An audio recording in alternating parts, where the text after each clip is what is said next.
As you are probably aware, Samsung has been slowly improving its homegrown Tizen operating system over the past year or two, releasing a couple of affordable smartphones targeted at emerging markets like India and Bangladesh. The company's latest device, the Z3, recently made it into Xmarina's top 10 trending phones of week 46 rankings at number 4, proving that there's certainly a market for the Tizen-based device, and that customers are open to trying something other than Android and iOS. The Z3, running Tizen 2.3, was launched in India in late October and managed to enter the top 10 rankings less than a month later. The first version of the Z series smartphones, the Z1, made the top 10 rankings a little over 6 weeks after launch, with Samsung going on to sell more than 1 million devices in India alone. No doubt the attractive price helped. The Z3 cost the equivalent of $130 at launch, a very competitive price but by no means the cheapest smartphone in India.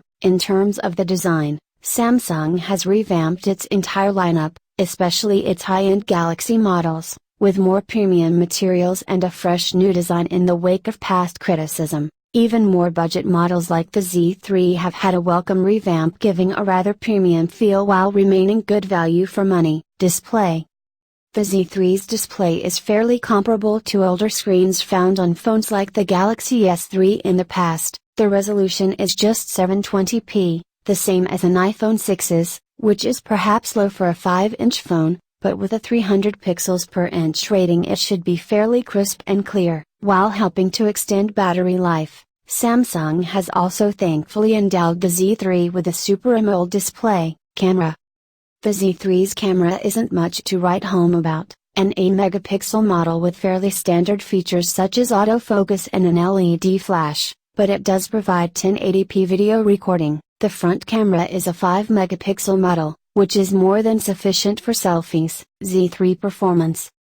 While most high-end Android phones pack multi-core CPUs with several GB of RAM, the Z3 isn't far behind with a quad-core 1.3 GHz processor and 1 GB of system memory. If Samsung's engineering teams are anything like Apple's, they will have heavily optimized Tizen to be as efficient as possible and tailored for the specific hardware it runs on. For $130, buyers of the Z3 probably aren't expecting to play the latest processor-intensive 3D games, but it's likely to be more than capable for the majority of tasks and apps on the Tizen store. We're looking forward to more Tizen-based phones from Samsung, and it's great to see the company forging ahead with new models and improvements to the operating system.